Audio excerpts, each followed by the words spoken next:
Buenos días, alegría. Buenos días, Cristian. ¿Cómo te encuentras? Buenos días, muy feliz.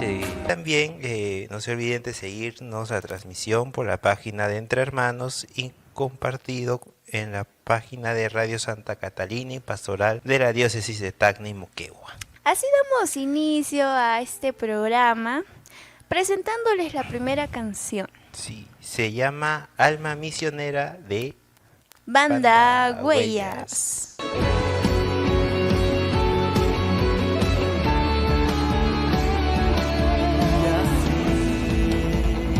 En marcha iré cantando, por calles predicando, lo hermoso que es tu amor, Señor.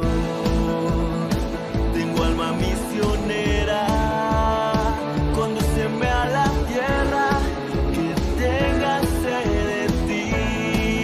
Oh, llévame donde los hombres necesiten tus palabras, necesiten ganas de vivir. Oh, donde falte la esperanza, donde falte la alegría, simplemente por no saber de ti.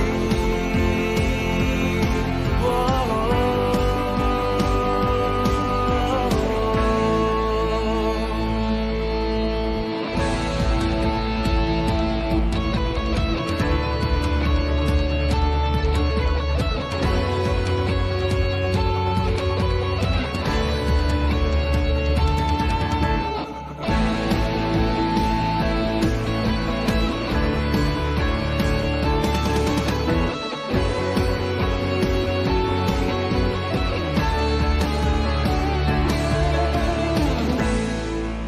Y justamente esta canción tiene mucha relación con el santo que vamos a hablar el día de hoy. Claro que sí. Y el santo de la semana es San Daniel Comboni, patrono de las vocaciones misioneras. Nació en Italia en el seno de una familia humilde de campesinos. Inició sus estudios en Verona y luego pasó al instituto fundado por el padre Nicolás Massa.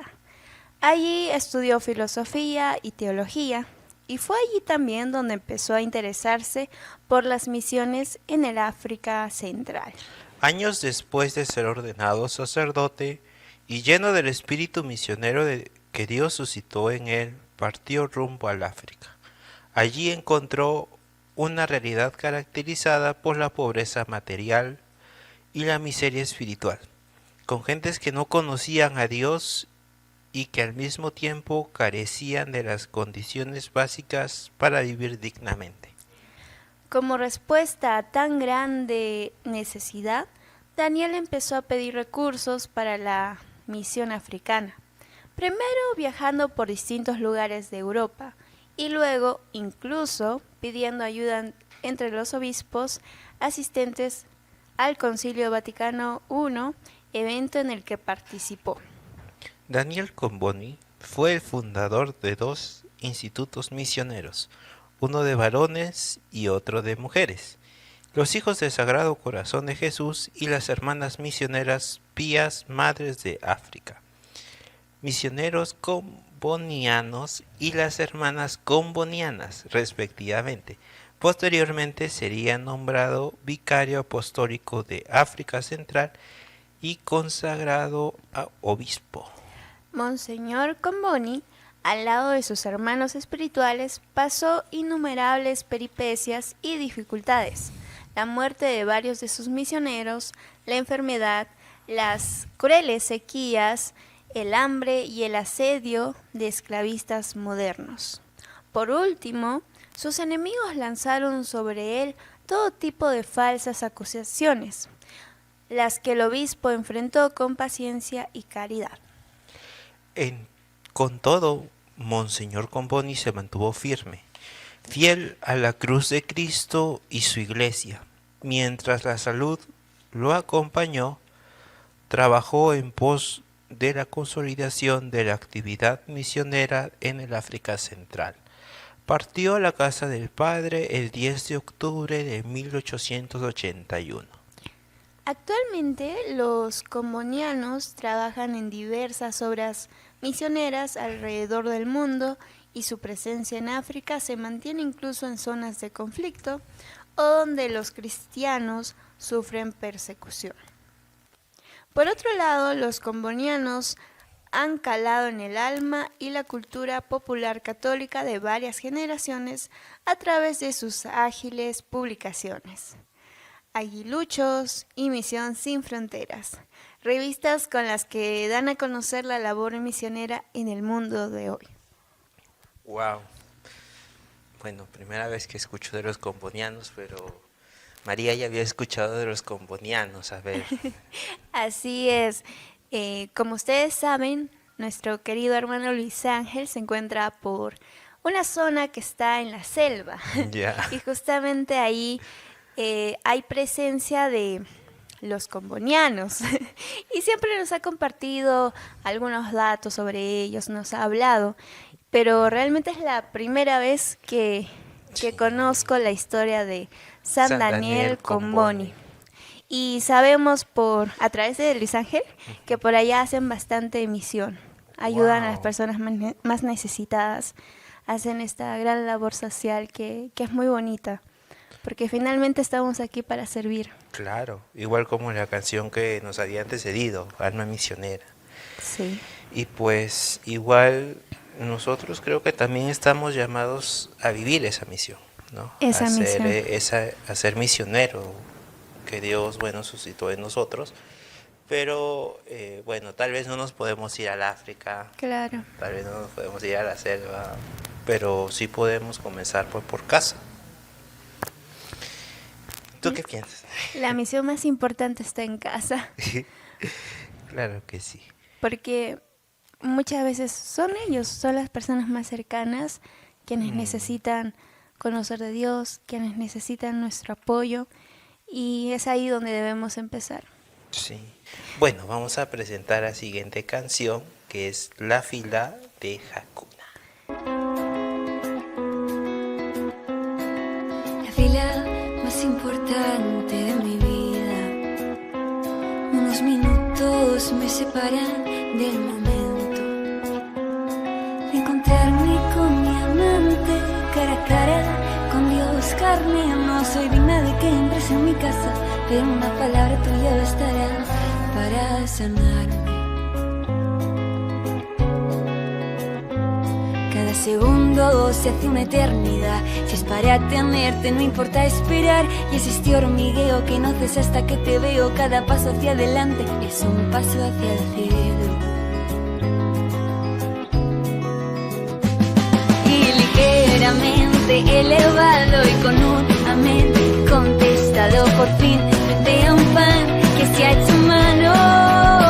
Y cuando el cuerpo de Cristo se une a mí, me transformo, me hago uno con quien más me ama. Es el que sacia el hambre de todo existir, el sagrario hacia el que siempre estoy arrodillada. Si los ángeles hablaran, contemplarían nuestra alma. Es el rey de los amores, quien nos alimenta y habla, a quien todo el cielo alaba. Aquí todo el cielo alaba.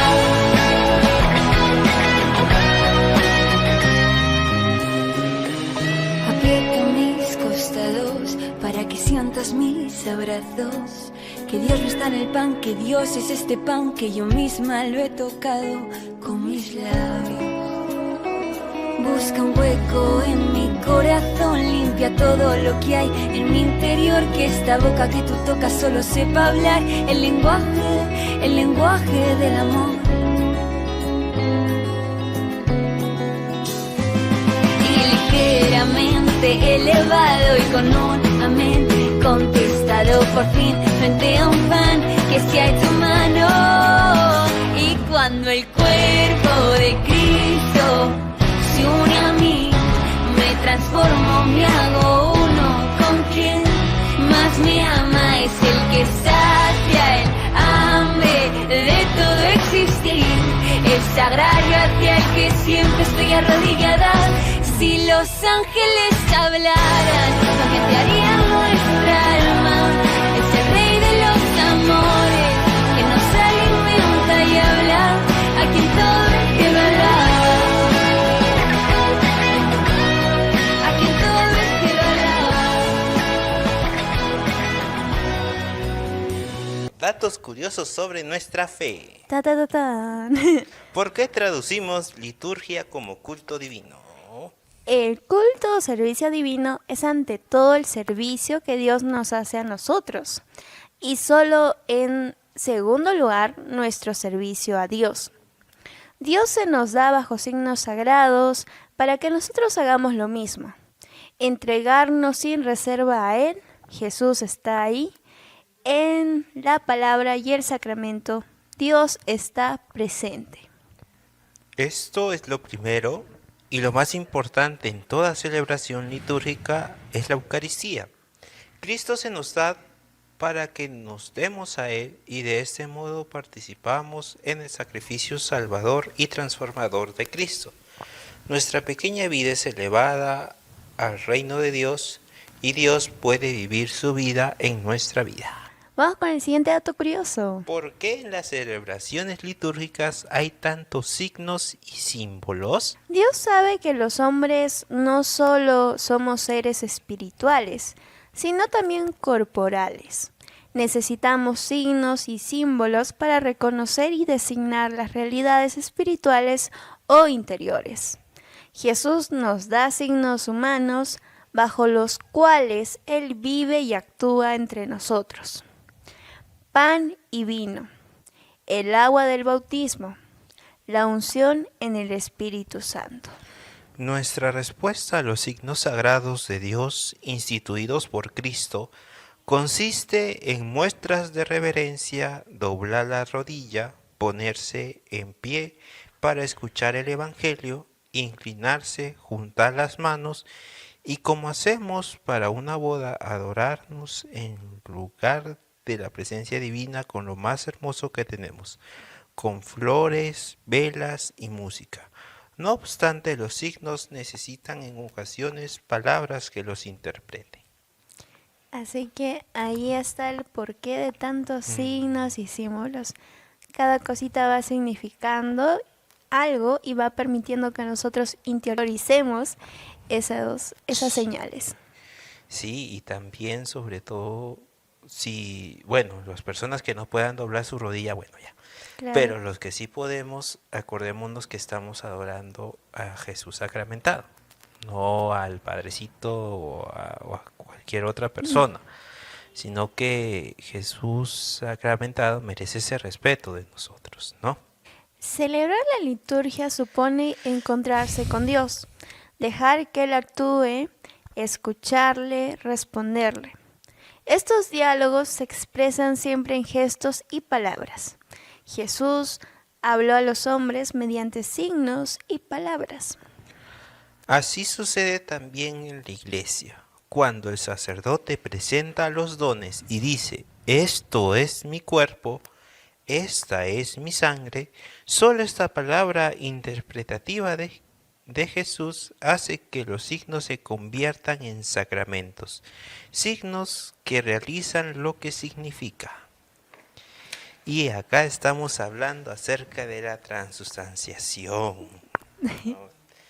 Del pancito convertido en el cuerpo y el vino convertido en la sangre de Claro. Jesús. Bueno.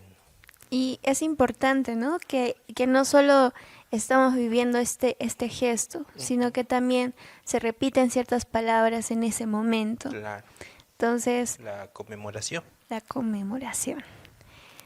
Entonces es importante mantener el respeto desde que inicia una misa hasta que finaliza. Si vamos comprendiéndolo de que cada signo, cada símbolo y cada palabra significa algo. Vamos con el cuarto dato curioso. ¿Por qué se interpreta música en las celebraciones y cómo debe ser la música para adecuarse a la liturgia?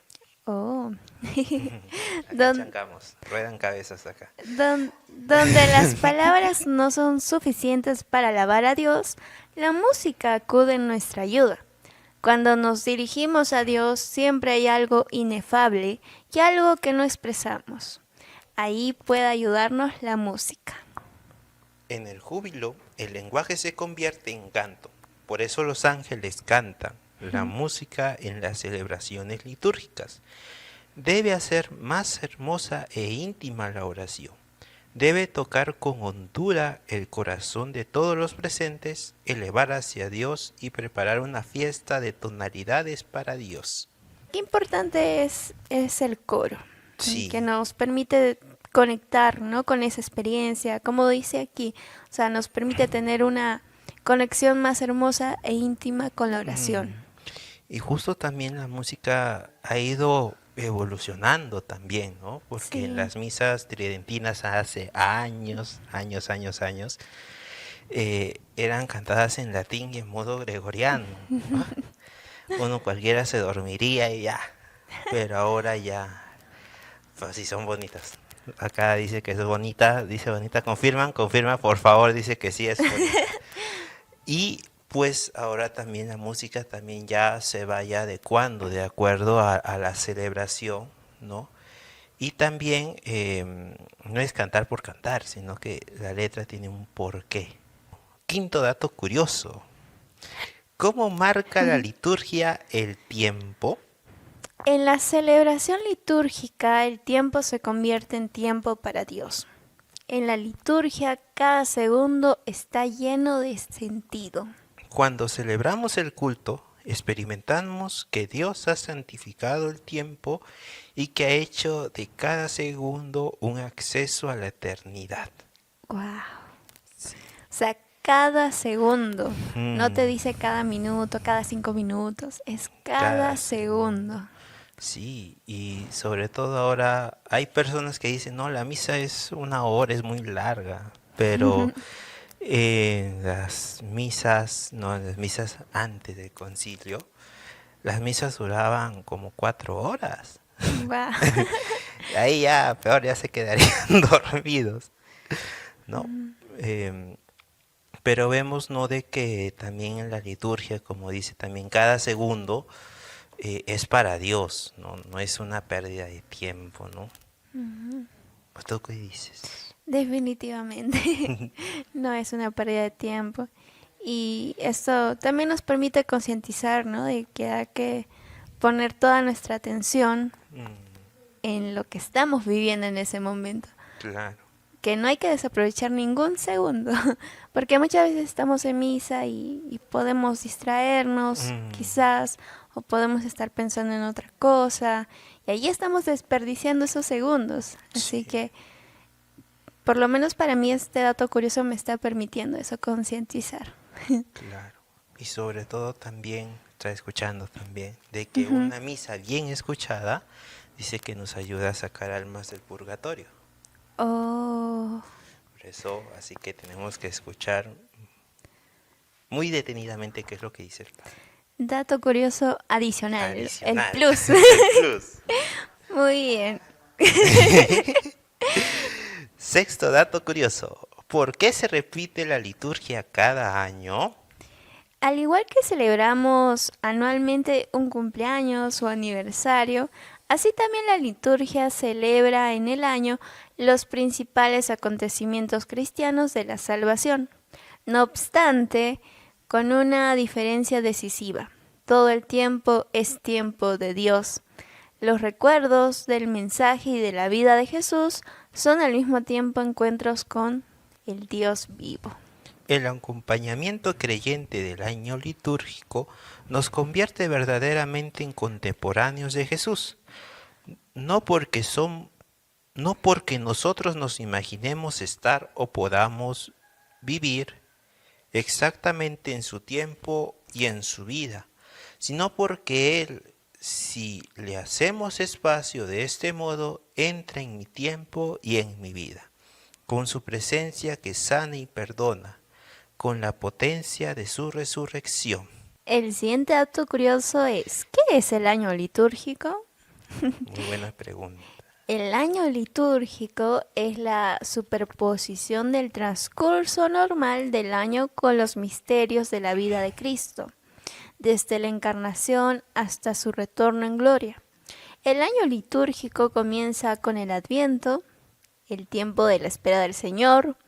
Tiene su primer punto culminante en el ciclo festivo de la Navidad y el segundo, aún mayor, en la celebración de la pasión, muerte y resurrección de Cristo en la Pascua. El tiempo pascual termina con la fiesta de Pentecostés, el descenso del Espíritu Santo sobre la Iglesia. Las fiestas de la Virgen María y de los santos marcan el año litúrgico. En ellas la Iglesia alaba la gracia de Dios que ha conducido a los hombres a la salvación. Así es como, en resumen, hemos presentado las etapas del año litúrgico. Sí, y sobre todo también es como el año de nosotros, ¿no? De los 365 días, pero el año litúrgico comienza con la... El Adviento. Con el Adviento, muy bien, punto. Hemos practicado eso. Claro que sí. Y termina con la fiesta de Cristo Rey, ¿no? Una fiesta muy bonita y la fiesta de Cristo Rey es como sería nuestro año nuevo. Año nuevo. Así Ya es. falta poco para año nuevo. Ya estamos viejos. A Cristian le preocupa que pase el tiempo. Pero hay que verlo de esta manera, ¿no? Como un año nuevo, también nos permite recordar estas etapas. Estas etapas. Un año más con el Señor. Un año más con el Señor, así es. Así que no se pongan tristes de que el tiempo pasa y que cumplimos más años, sino que es un año con Dios. De experiencia y con Dios también. Así es, hay que verlo por ese lado. Sí, y vamos a presentar la siguiente canción, Al que tenga oídos, de Sangba.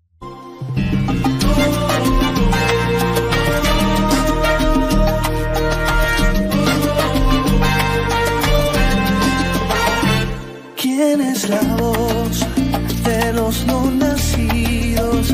¿Quién es la voz de los marginados? A los que buscan solo cada 4 años, le venden sueños para ganarse algún escaño. ¿Quién es la voz de la familia entera? La que defiende a los niños, su inocencia es sagrada. Son de Dios, son sus hijos.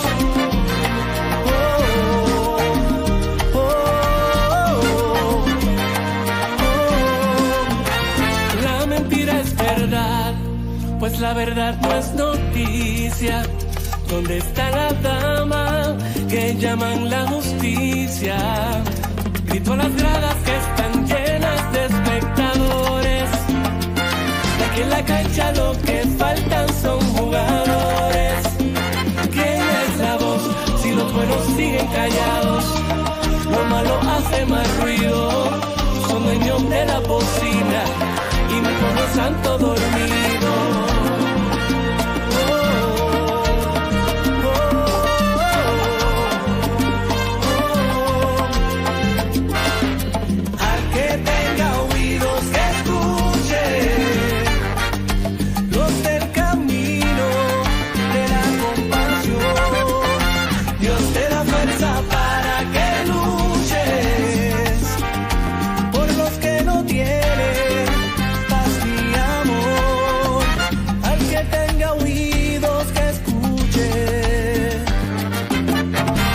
Damos inicio con el segmento Habla con tu hermano. Sí, en este día nos acompaña el profesor e historiador Víctor Casanova Vélez, miembro de la Sociedad de Artesanos, quien nos compartirá datos sobre nuestra Virgen y Mártir Santa Fortunata. Así es, bienvenido y gracias por aceptar la invitación. Como comentábamos antes, gracias por haberme permitido sentirme útil para hacer algo. Y qué mejor que estar aquí en esta radio que tiene el nombre de nuestra patrona Santa Catalina de Alejandría y hablar un poco sobre la otra patrona, que es la patrona espiritual de Moquegua, Santa Fortunata. Gracias a ustedes. Bueno, vamos a empezar con la primera pregunta. Bueno, ¿cómo Santa Fortunata se convirtió al cristianismo y qué influencia tuvo en su vida? Bueno, para poder entender la vida de una persona hay que darle un vistazo al contexto. El gobierno del emperador Diocleciano en un primer momento era favorable al cristianismo. Lo toleraba, incluso su esposa Prisca y su hija Gala Valeria eran catecúmenas, es decir, eran cristianas en preparación, esperando ser bautizadas. Pero, como dicen, en todo lugar mete la cabeza el diablo. Y el esposo de su hija Valeria, Galerio se llamaba, sostenía que el cristianismo debería ser combatido porque era un peligro para el imperio, un peligro para los santuarios paganos, y sobre todo lo que más lo preocupó al emperador Diocleciano es que los cristianos no aceptaban su autoridad divina, porque el emperador se consideraba un Dios viviente en la tierra. Y Galerio le hizo notar, le dijo, no, ellos no te reconocen como Dios, por lo tanto son un peligro para tu autoridad. Convencido por eso, Diocleciano dio varios decretos desde febrero del año 303 hasta el 304. Poco a poco fue endureciendo su política hacia los cristianos. Primero les prohibió abrir sus iglesias, les ordenó que se quemaran todos los libros, después hizo apresar a todo el clero cristiano que había en ese tiempo, y el remate lo fue en el año 304 cuando dio su cuarto edicto, fueron 4 los que dijo, en el cual decía que todos los cristianos estaban obligados a adorar la divinidad del César, ofreciéndole un sacrificio de incienso en forma pública. En esos años, quemar el incienso ante una estatua de un emperador era considerarlo un dios.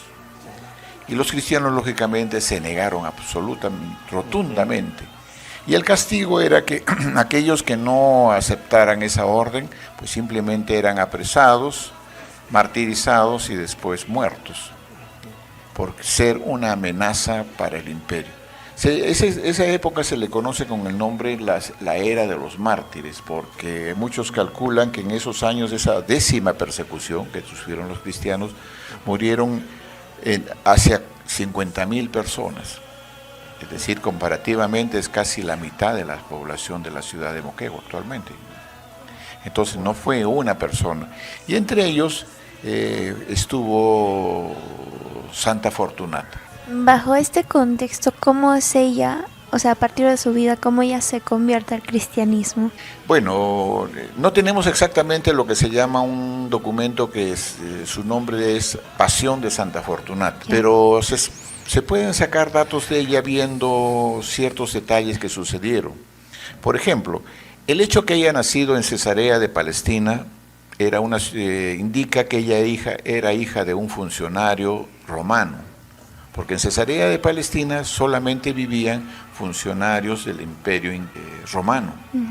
Es como si dijéramos, si alguien nace en Villa Cuajone solamente viven los funcionarios de la empresa minera.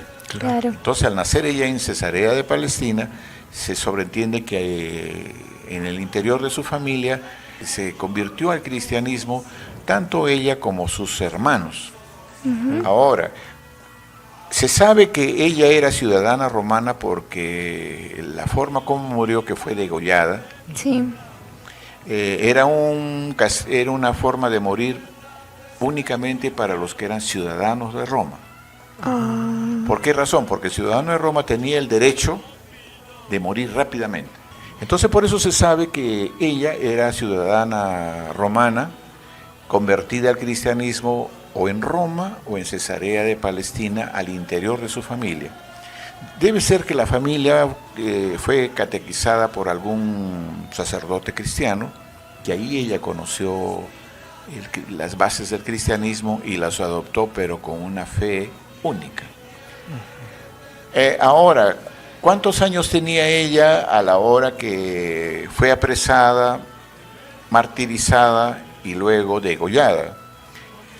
Todo hace suponer que eran entre 17 a 20 años, jovencita, una niña de un colegio secundario de nuestra actualidad o una postulante a la universidad actual. Sí. Joven. Ahora, ¿cómo se ha demostrado eso? La ciencia lo ha demostrado. En el año 2000 hicieron una exploración radiológica del cuerpo de Santa Fortunata. Vinieron una comisión de radiólogos y demostraron que allí estaba el esqueleto completo de una mujer. Todos sabemos por anatomía que la constitución, con la configuración de huesos de una mujer es diferente a la de un varón. La mujer tiene los huesos de la cadera mucho más amplios que las que tiene un varón. Entonces, esa característica tienen esos huesos. Y se sabe que también que no pasaba de los 20 años porque según un acta que se levantó en esa oportunidad, un acta notarial, la hizo el notario Víctor Cutipé, él anotaba y daba fe que producto de ese estudio radiológico no le habían salido los dientes del juicio, prácticamente las muelas del juicio. Y las muelas del juicio no nos salen a los 15 años, nos salen casi a los 19, 20, otros se atrasan hasta los 21. Entonces ella presentaba sus dientes del juicio al interior de la mandíbula. Entonces científicamente no está demostrado que ella, ciudadana romana, era una mujer, esos huesos, y ella no tenía más allá de 20 años. Entonces por eso se sabe que esos datos de ella, científicamente demostrados. Ahora, el cristianismo estaba en toda su familia porque según una estampa que autorizó la del obispo Zaplana Belliza el año 1957, se repartió, allí se menciona que Santa Fortunata tenía 3 hermanos, y cita los nombres, Carponio, Evaristo y Priciano, que fueron también martirizados en esa oportunidad. Luego de padecer el martirio, de ser degollada, su cadáver fue recogido por los cristianos y sepultado en las catacumbas de Calepodio, en la misma Roma. Las catacumbas son galerías subterráneas que eran usadas en ese tiempo para el culto cristiano y para honrar a los mártires. Ahora, muchos dirán, pero ahí cementerios puede ser de cualquier persona. Y se sabe que cuando se retiraron la lápida, en la lápida estaba grabado una cruz y una palma. Y eso indica que la persona que está enterrada allí es cristiana y ha sido mártir. Entonces por eso se sabe que ella fue martirizada, no se murió de una enfermedad natural, sino murió por un martirio por el Estado romano. Ahora sobre su nombre. El nombre original de ella se nos ha perdido, se le ha perdido a la ciencia. Quizá por el apuro de enterrarla no hubo mayor cuidado en grabar su nombre.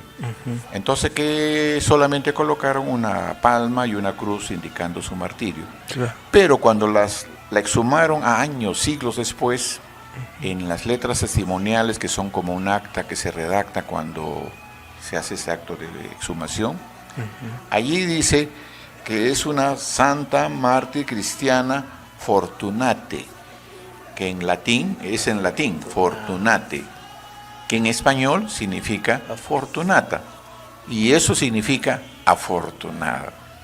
Entonces esa auténtica que se guarda en la urna de Santa Fortunata a los pies, si ustedes la pueden ver, está en latín, pero ya ha sido traducida al español, dice ahí que su nombre era Fortunata y fue extraída de las catacumbas de Calepodio. Entonces esos ya son datos fidedignos.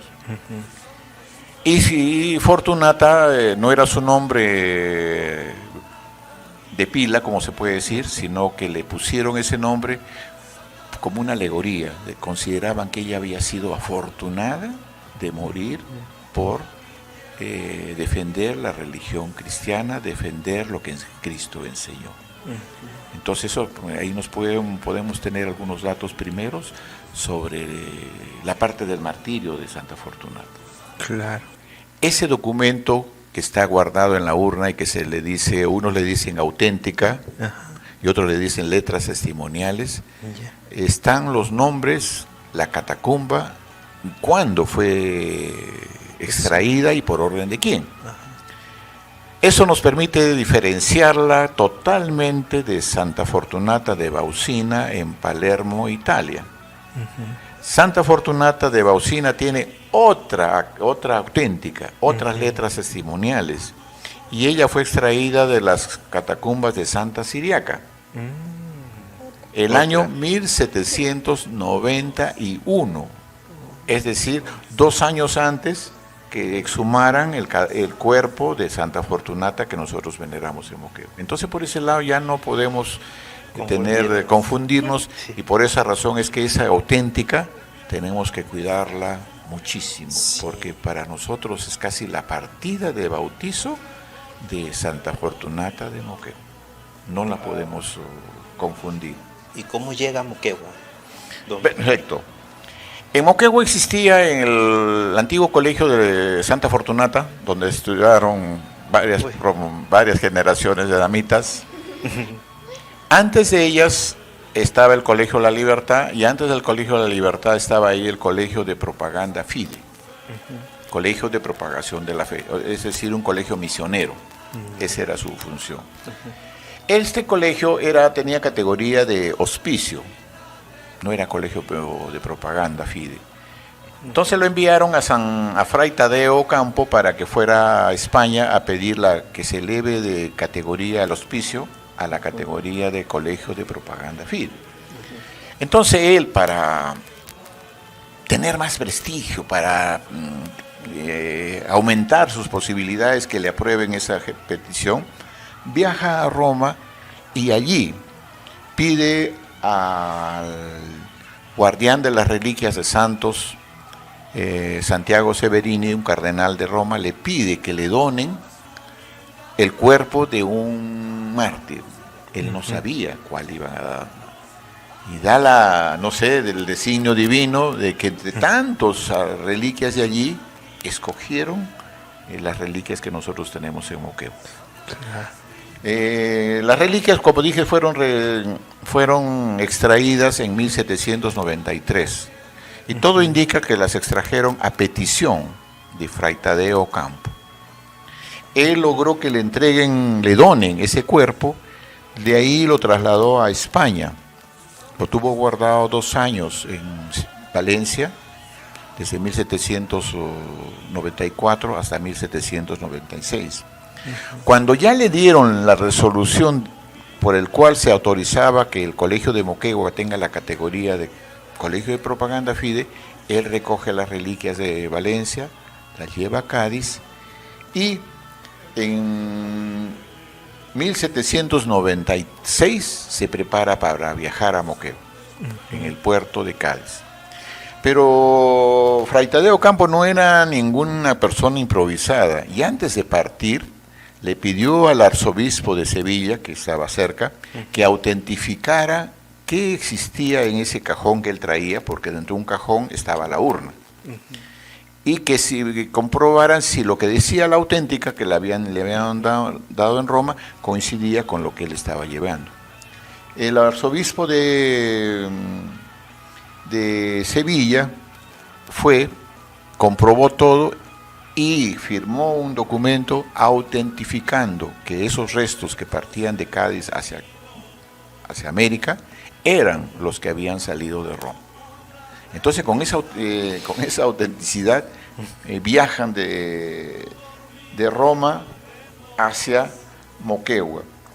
El día que la autentificó el arzobispo de Sevilla fue el 18 de septiembre de 1796. Y ahí dice: hallé colocado en una urna y por en todo y por todo tal como lo expresa la auténtica. Es decir, con esa seguridad él se vino a en un viaje largazo porque le demoró 2 años. Llegó a Moquegua el año 1798, habiendo salido de Cádiz en octubre de 1796. Fue difícil, tuvieron problemas con corsarios, los dejaron en el África, en Luanda, de Angola, y de ahí hicieron el trayecto hacia Río de Janeiro, Buenos Aires, Tucumán, Salta, Tarija, Potosí, y de Potosí hacia La Paz, Tacna, y de Tacna a Moquegua. Entonces fue un viaje de 2 años larguísimo.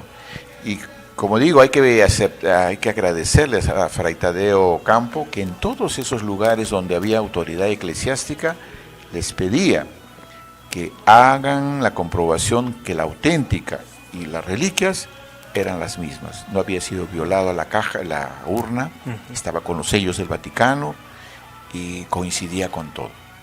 Entonces, con todo ese largo viaje de 2 años es que Santa Fortunata llega al Valle de Moquegua en octubre de 1798.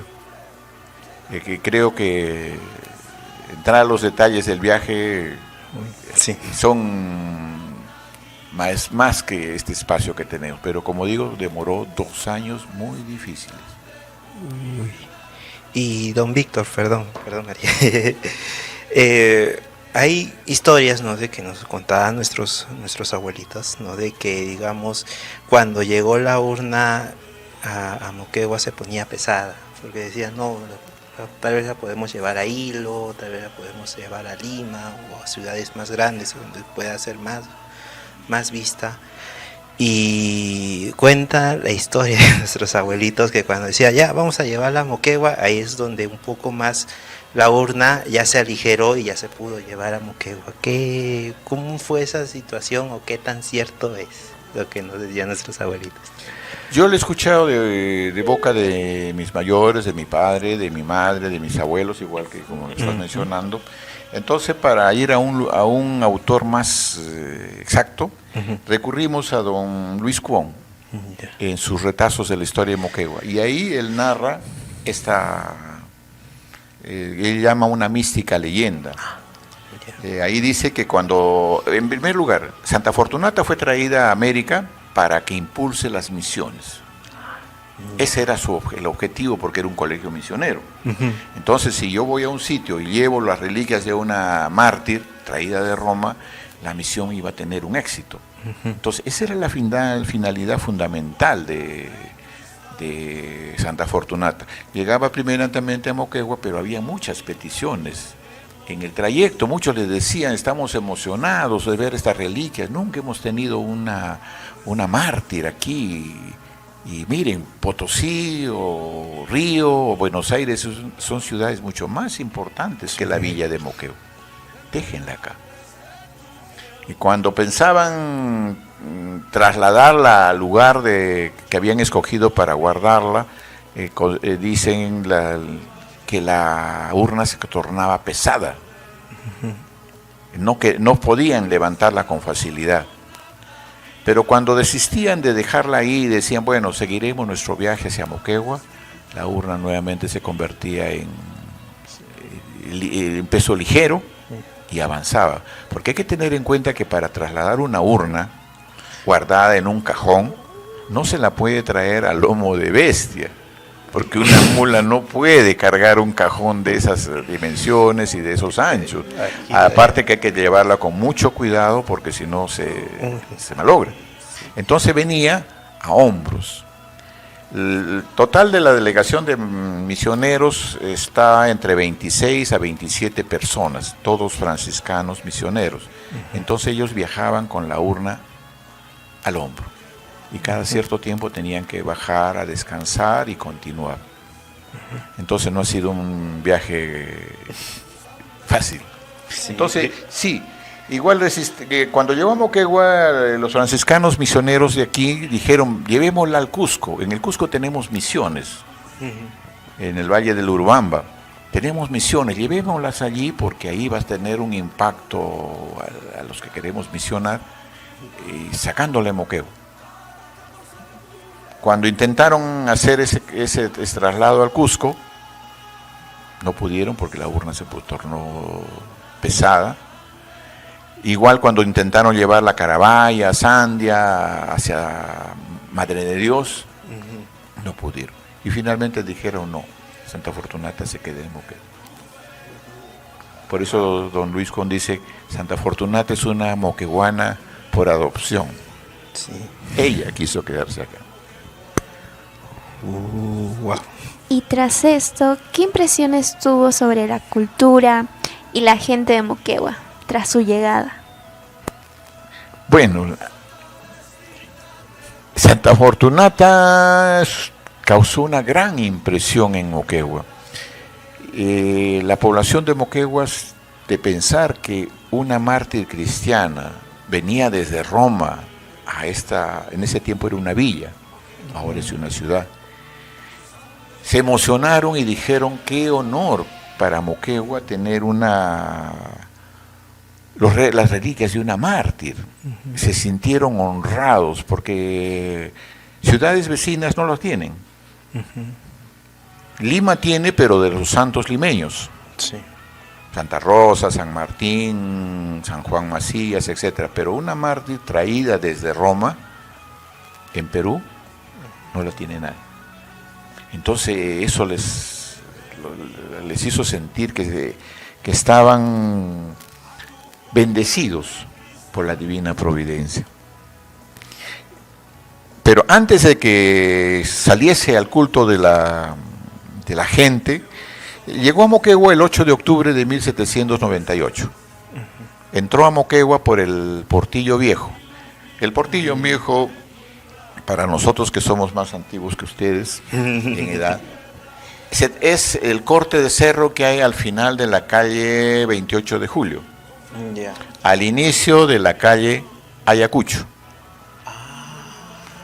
La entrada a Moquegua en esos años de la colonia no era por donde entramos ahora. Claro.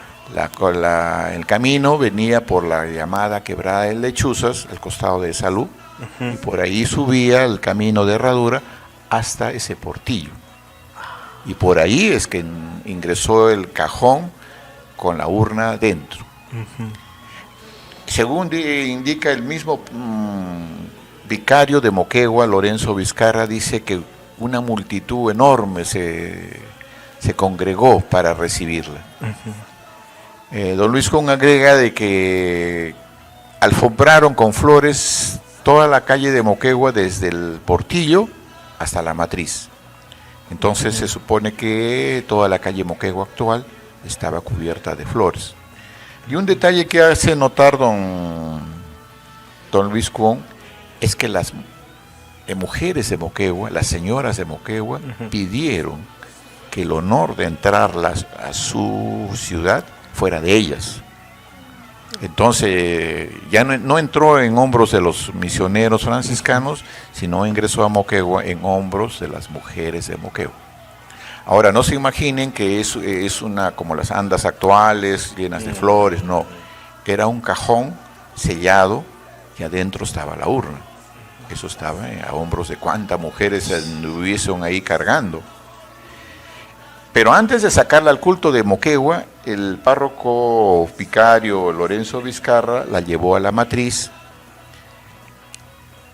Le presentaron la auténtica, él abrió el cajón, vio la urna, comprobó con la auténtica y dijo, sí, es una reliquia verdadera.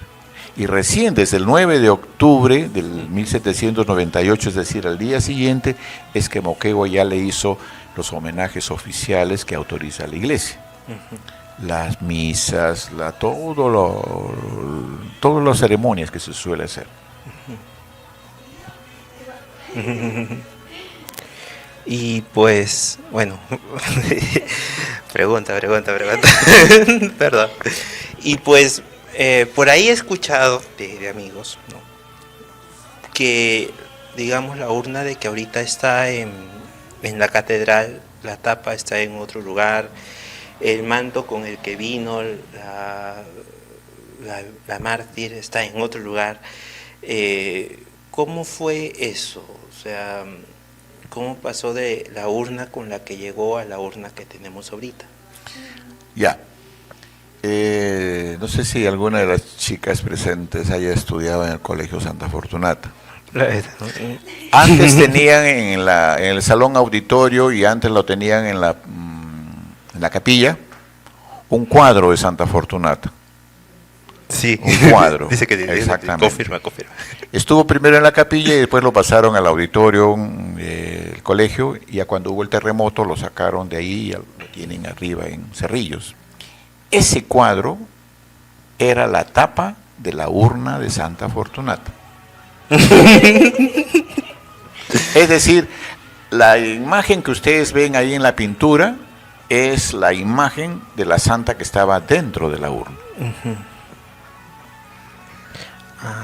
Entonces, cuando quitaron el cajón y abrieron y se encontraron con la urna, era esa urna, esa forma que tenía, y no se le miraba directamente a la mártir, sino mirabas el cuadro.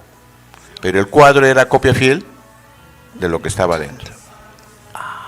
Años después esa urna, por los años, la antigüedad, la cambiaron por una urna de madera, que figura en muchas fotos de Santa Fortunata. Pero consideraron que la urna de Santa Fortunata no estaba de acuerdo a la importancia que tenía ella. Y entonces la Sociedad de Artesanos, la Congregación Santa Fortunata y otra congregación de señoras se juntaron para hacer actividades y comprar una urna nueva, bañada en pan de oro de 24 quilates, que es la que está actualmente. El año 1957 esa urna ya estaba lista. Entonces, ¿qué hicieron ese año? Trasladaron el cuerpo de la antigua urna de madera más sencilla a la urna que nosotros vemos, la que ustedes ven. En el año 1957 la trasladaron allí. Y desde ahí, salvo un periodo en que estuvo en una urna al vacío, como les dijo, pero ahora nuevamente ha regresado a su urna original. O sea, de Santa Fortunata está en esa urna desde 1957, y como digo, conclusión es que fue mandada a hacer con actividades de todo el pueblo de Moquegua. Ahora, si ustedes se acercan a verla, el manto original y el vestido original que le hicieron en Roma está ahí, dentro de la urna. El manto antiguo que él conocía era un manto de seda blanco, que es el que se le veía. Pero cuando el año 2000 hicieron el traslado hacia la urna al vacío, le quitaron esas vestimentas de tela y dejaron a la vista las vestimentas originales, las que llegaron de Roma. O sea que tú te acercas y miras ahí, el vestido, que es un vestido floreado, el que tiene ahora, es el original. Y debajo de esa capa roja que tiene a la fecha, está el manto original, que es un manto de color azul, azul con unos adornos dorados. Entonces lo único que no se sabe dónde ha ido a parar es la urna original, que por la antigüedad debe haberse destruido, pero lo que sí se conserva es el cuadro que fue la tapa de esa urna, y lo guarda el Colegio Santa Fortuna. Bueno, ya. Pero no. Pero por esa antigüedad tienen que darle un mejor trato. Sí. Esa pintura la hicieron en el año 1793 en Roma, y no la pintó un pintor ambulante. Consiguieron un pintor de una escuela y pintó él todo ese cuadro. 1793. Wow. A la fecha saquen la cuenta cuántos años tiene ese cuadro. Merece un mejor trato por el Colegio Santa Fortunata. Wow. Bueno, ahora quisiéramos saber ¿Qué milagros o prodigios se atribuyen a su intercesión en Moquegua de Santa Fortunata? Muchos son, porque hay un libro de testimonios que está en la parroquia. La gente que viene va y escribe su testimonio. Pensaremos por el que ya lo hemos mencionado, que no merecería repetirlo, Sí. que es el hecho de que ella escogió dónde ir. En ponerse pesada y ponerse ligera, la trajo a Moquegua. Hace 2 días atrás, en la novena, el párroco ha mencionado el testimonio de una señora de Trujillo, que enterada de que existía en Moquegua las reliquias de Santa Fortunata, vino y pidió que intercediera para que ese tumor que lo tenía en el cerebro desapareciera, porque decían la única solución es operación. Y una operación al cerebro no es nada sencillo, es bien riesgoso. Y ella no quería la operación. Entonces aquí en Moquegua ella pidió a la santa interceder por ella, desapareciéndose de ese tumor. Se fue y al año siguiente regresó. Y manifestó como testimonio que cuando en Trujillo la iban a operar, los médicos hicieron una nueva radiografía del sitio y, oh sorpresa, no había tumor. Y parece que ese tumor era de naturaleza cancerígena, y eso no es suave. Y había desaparecido. Y esa señora vino hasta Moquegua a agradecer esa intercesión de Santa Fortuna. Y otro, eso lo considero que es mío, no lo he presentado en testimonios, sino que, bueno, sería la primera vez que lo digo.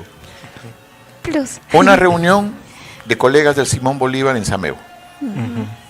6 de la tarde, hora de salir, ya estaba la camioneta de uno de los colegas en la puerta. Era una de esas camionetitas que solamente entran chofer y más 3 personas adelante, y los demás van atrás, a la descubierta. Esa era la camioneta, no era cerrada todo. Muy bien, entraron 3, 4 entraron adelante, y atrás íbamos 3 personas, así, agarrados del borde. Íbamos a partir cuando alguien sale y lo baja el chofer. Ven, vamos tienes que todavía estar un ratito más. En eso que lo bajan al chofer, llegan las combis que había en Moquegua Samegua del señor, me he olvidado el nombre, pero eran unas combis celestes. Y tenían como patrona a Santa Fortunata, o sea, las veías en la parte delantera grande, letras rojas, Santa Fortunata. Y esa combi, como combi de servicio, nunca se para largo tiempo. Frena, sube y sigue. Pero se paró detrás de la camioneta, donde ya solamente quedábamos 2. Una persona y el que habla. Hemos esperado, la combi habrá esperado no más de 5 minutos, mucho para estar parada. Y cuando salió la idea, ¿por qué no nos vamos en esa combi? Mira, se están demorando demasiado. Y parece que ahí adentro han comenzado a tomar otra vez. Así que nos bajamos los 2 que estábamos atrás, nos subimos a la combi celeste de Santa Fortunata y nos llegamos tranquilos a nuestra casa. Al día siguiente llegamos al trabajo y nos enteramos que la camioneta donde habíamos estado había sufrido un accidente en el Alto Zapata, es decir, del Camal un poquito más arriba. Se le había ido el timón, se había ido contra un muro y la camioneta se había dado una vuelta completa de adelante hacia atrás. Sí, la carrocería quedó adelante y la parte de atrás se levantó y cayó de espaldas. O sea, la camioneta quedó de cabeza. Si nosotros 2 nos hubiésemos quedado ahí, no estaría contándoles esto en esa oportunidad. Y todos decían, menos mal que ustedes se han bajado, porque si no, mueren. Los otros que estaban en la caseta apretados, bueno, no les pasó más que cuantos golpes, pero los que veníamos atrás, eso sí. Entonces para mí es un milagro que me lo ha concedido, que está arriba, a través de la intercesión de Santa Fortunata. ¡Wow! ¡Qué bonito! Y, don Víctor, ¿qué eventos se organizan en su honor? Desde que llegó, Moquegua le ha hecho grandes honores. Ya mencionamos que cuando entró por el Portillo, un arco de flores en el Portillo, las calles de Moquegua alfombradas, y cuando la trasladaron el 9 de octubre de 1798 de la Matriz a la iglesia de San Francisco, que está ahí, bueno, estaba frente al Parque Bolívar, Moquegua salió íntegra en una procesión, dice el mismo párroco, jamás vista igual en esta villa. Es decir, toda la población salió a prepararse, todos los balcones con flores, con telas muy valiosas y mesas para cada cierto tiempo descansar. Es decir, lo llevaban en hombros y cada cierta cuadra había una mesa, colocaban allí y descansaban un rato. Nuevamente seguía, pero el que menciona esto fue el párroco Vizcarra, que es el vicario de Moquegua. Él dice que las calles en su tránsito todas ricamente adornadas y colgadas como llenas de alfombras y mesas para el descanso de la insigne reliquia, para que fuesen reanudando a cargarla tanto el clero como los señores que componen este ilustre ayuntamiento. Es decir, la cargaron cuanta persona había, desde el cabildo, que eran las autoridades de ese tiempo, como es el municipio ahora, hasta el pueblo llano. Esa es una. Ahora, después de esta celebración, Fray Tadeo Campo, que es el que la trajo, ordenó, la fiesta central será el 14 de octubre. No está claro por qué escogió esa fecha. Muchos dicen, bueno, fue el día de su martirio, está en su posición. Pero la cosa que Tadeo Campo dijo, el 14 de octubre se le venera. Sale, y no la sacaban en procesión. La urna estaba en la iglesia de San Francisco y había un velo de púrpura que la cubría. O sea, la gente no la podía ver constantemente. Solamente descubrían ese velo cada 14 de octubre. Es decir, Moquegua se reunía en el templo para ver que descorran el velo y poder verla directamente. Cuando fue su primer centenario, en 1898, eso ya, el no moverla se quitó. Y desde 1898 comenzaron las procesiones. Antes solamente era la misa de fiesta, y desde 1898 comenzó la novena y comenzó la procesión, que es la que hasta la fecha. La procesión más importante, más destacada, porque todos los años era de bastante concurrencia, la más importante se realizó el 8 de octubre de 1998. ¿Por qué? El bicentenario de la llegada de Santa Fortunata a Moquegua.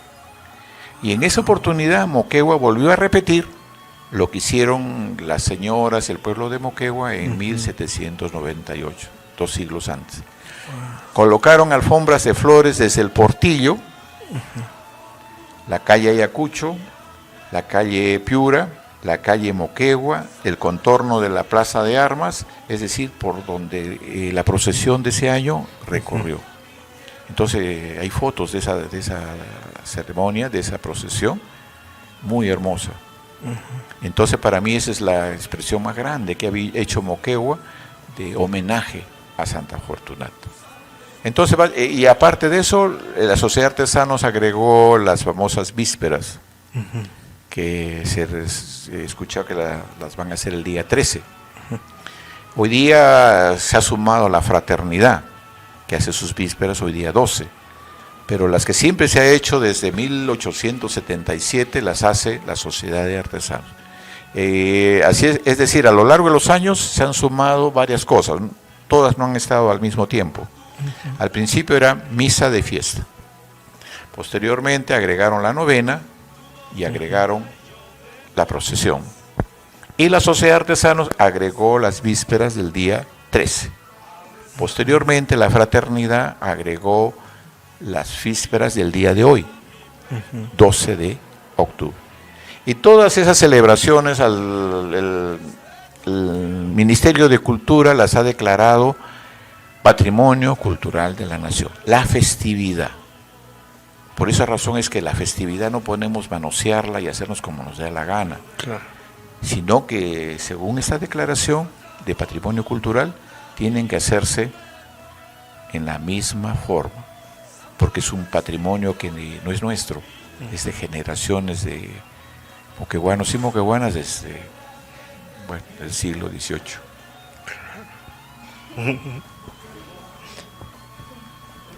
Bueno, el tiempo pasa muy rápido y ya estamos ya en los últimos minutos del programa. Primero quisiéramos agradecer nuevamente haber aceptado nuestra invitación y habernos compartido todo esto que no sabíamos, y ahora nos vamos con este conocimiento. Muchísimas gracias, don Víctor. Muchísimas Una gracias. cosita final. Santa Fortunata está para los jóvenes de ahora como un ejemplo que cuando tiene uno una convicción, un valor, una creencia bien fundamentada, así se le caiga el mundo, así la amenacen, la mantiene. Y digo a las jóvenes porque ella fue joven y aún siendo una adolescente fue bien segura de lo que creía. Te vamos a degollar, hágalo. Pero yo no renuncio a mis creencias cristianas. Ese es el principal mensaje que nos deja Santa Fortunata a todos nosotros, los que queremos hacer algo. Si tú quieres hacer algo, insiste. Te sale algo duro, no hay dificultades, insiste. Y si alguien te amenaza, tu convicción tiene que ser firme. Muchas Bonito gracias. mensaje. Es un gran mensaje que nos deja la juventud. Bueno, lo vamos a dejar con la canción Soy misionero de Gesed. Por ciudades y por pueblos, proclamando y anunciando tu palabra y tu reino, por amor estoy llevando, con tu ejemplo nos enseñas, y junto a María, mi madre, quiero almas, llevar almas hasta ti, Señor Jesús. Soy misionero y llevo en mi alma el celo de proclamar por el mundo la grandeza de tu amor. Soy misionero, no me basta ser bueno, quiero llevar corazones hasta ti, Señor Jesús.